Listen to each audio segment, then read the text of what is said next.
tarantula tutorials. And I'm Teresa. I'm her helper, and I'm still learning about tarantulas. And we have my 1-inch sling. This is Dioga. There is a big difference between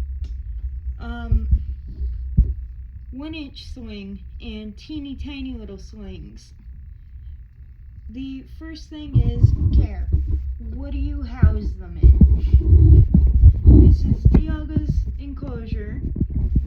She's got at least 3 inches of substrate here. She can dig. She's got a cork brick for hide, moss, and a water dish.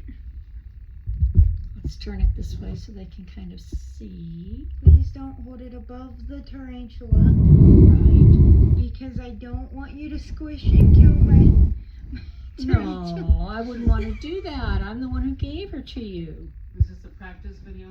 No. No. Oh, okay. This is one of the actual videos. Because the camera flipped over and everything.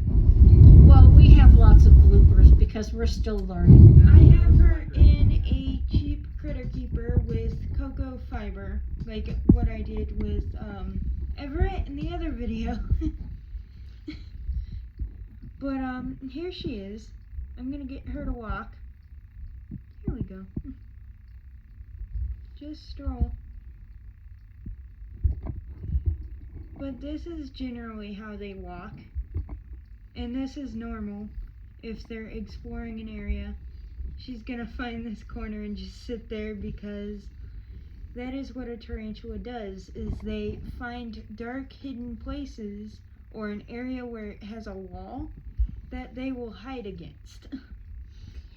And yesterday, when we were filming the rehousing, which we have not put up yet, we may have to redo it because it was done on one phone that's not compatible with my computer, evidently. But when we were doing that yesterday, once we got Everett into the larger house for him, he slipped off the wall. She slipped off the wall and landed in her water dish, and then decided to curl up and hide there. It was really very interesting to see. After we had the whole freak out. Yeah, she definitely freaked us both out very fast. But she just curled up in there and I guess went to sleep. She was very content. We are not. And she was 4.5 inches. We aren't rehousing her until we get a better enclosure for her, because that will allow her to get to an adult size. Mm-hmm. But when she's an adult, she's going to try and bite us, and that's not going to be fun. Okay, well, anyway, we wanted to talk a little bit about the Sling Care. So, Sophie, go ahead.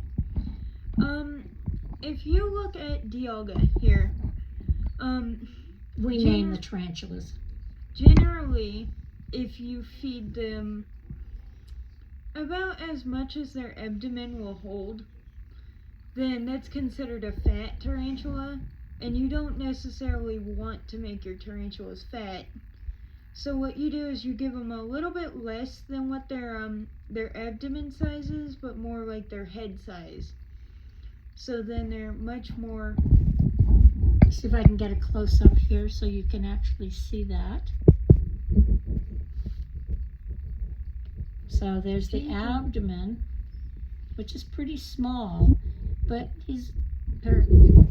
we're hoping it's a she. It's a little bit bigger than we're hoping, her head. Yeah, the head, I don't know if you can see it, but head's pretty small, so you wouldn't, where is she? Down. I lost you.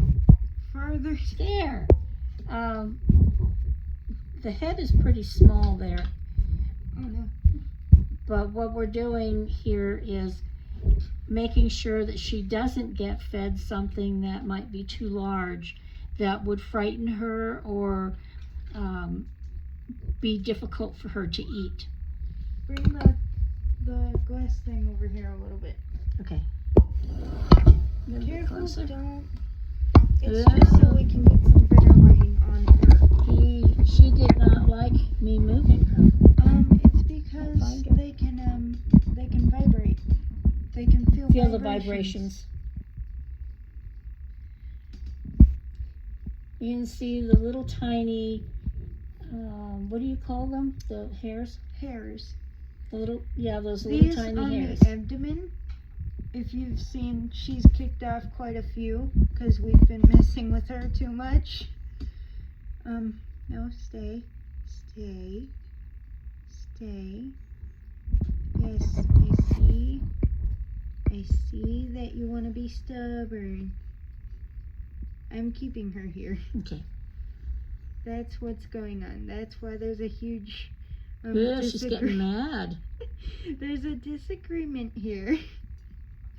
Now you will see that what she's using is a small paintbrush and just touching Dialga with the hairs of the brush. That way she does not harm the spider in any way.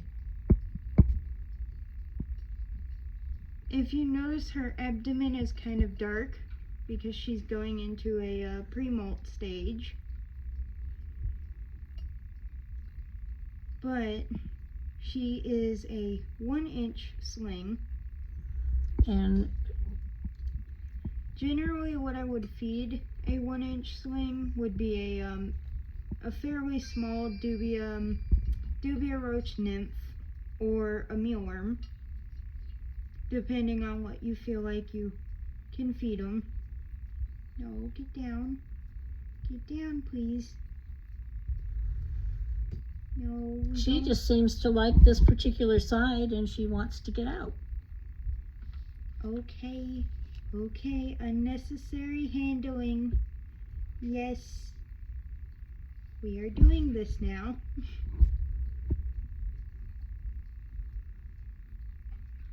Unnecessary handling because she does not want to stay where she wants to be. I will just place her where she feels safe. And there she goes. So how often do you change her water?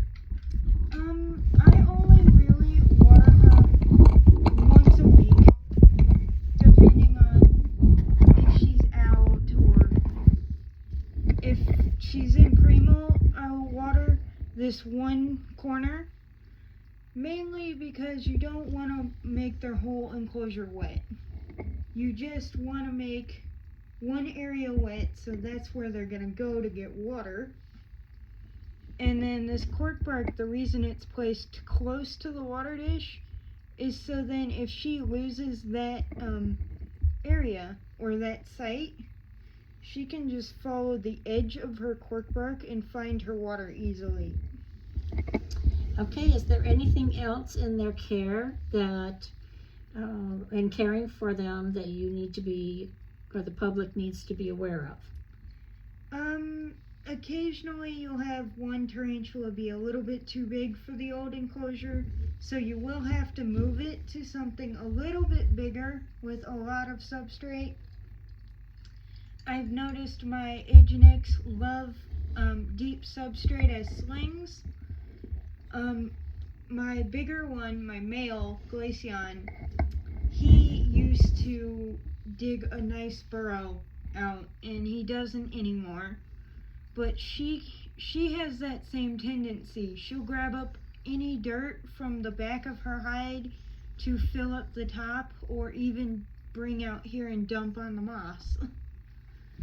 So inside, in addition to the substrate, we have the cork bark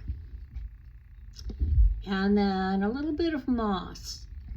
Now she's in a smaller container because she is small, but as she grows, and right now Glaceon, the male, is 6 inches. He's 6 inches. He's basically the size of an adult curly hair right now. Right, so he's in a much larger container. He is in a 10 by 12 tub with substrate that's at least 4 inches, and he has a cactus hide that he can go into if he wants to hide. I've noticed recently he's been staying at the top, so he's just viewable basically. Well, that's nice. She also has the plants in there, Pothos. the pothos, and sometimes some other plants, but they seem to really like having pothos in their enclosures. Any tarantula will use pothos as a building material. Mhm. So if you give them like my sea marshali, he or she, still don't know, but he or she is a little bit bigger than this one. I'm thinking it's a 2-inch tarantula. Not really sure when it molted, but I have a thing that tells me. But due to this one being smaller, she just has the luxury of staying in this until she's 2-inch, and then she gets a bigger upgrade. And we'll show you how to upgrade her and another New World tarantula in the same video. And in another video, we will explain the difference between the New World and the Old World tarantulas and some of the peculiarities of each one. So we hope that you've enjoyed this little introduction to caring for the slings and learning basic tarantula 101. Basically, if you want a smaller sling, if you have the knowledge of keeping a 1-inch to juvenile tarantula, which is a 4-inch, if you have the knowledge to keep the bigger ones, you can keep like a 1 to 2 centimeter sling. You just have to be extremely careful with what you do. yes, because sometimes it's difficult to even see them in their enclosure, and you don't want to accidentally squish them. But anyway, we thank you for watching, and we hope that you will click on the like and subscribe buttons and watch for our next video. Thank you. Bye-bye.